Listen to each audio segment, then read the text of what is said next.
प्रधानमन्त्री ओली स्पेन भ्रमणमा जान लाग्नु भएको रहेछ। उहाँको भ्रमण सफल रहोस्, शुभकामना छ। संसारका धनी देशहरूले यो भन्ने गरेका छन् कि नेपालका राष्ट्र प्रमुख लगाए जोसुकै जाउन् तर हात फैलाएर भिख माग्न मात्रै आउँछन् भन्ने एउटा भाष्य छ। त्यसलाई गलत साबित गरिदिनु होला।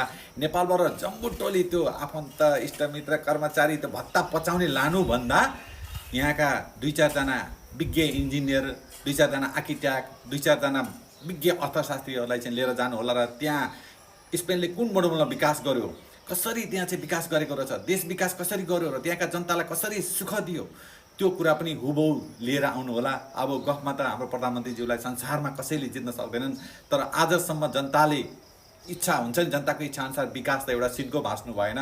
यो 80 पुग्न लागेको उमेरमा देश र जनताको लागि एउटा केही राम्रो काम गरेर विकास गरेर एउटा इतिहासमा स्वर्णिम अक्षरले लेख्ने मौका नगुमाउनु होला। नत्र भनेदेखि तपाईँलाई पछि इतिहासले पनि सराप्ने छ र हाम्रो देश र जनताले पनि सराप्ने नै छन् पक्कै पनि।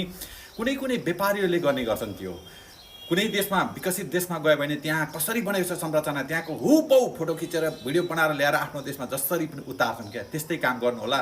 न कि त्यहाँ गएर पुरा डुल्ने, मोज गर्ने, भोज खाने, फोटो खिच्ने, अलिकता यसो हात फैलाएर फर्केर आउने काम चाहिँ नहोस्। त्योभन्दा अलिकता भिन्न रूपले चाहिँ देश र जनताको हितमा काम गर्ने गरी भ्रमण जस्तै बनाएर आइदिनु होला। शुभकामना छ प्रधानमन्त्री।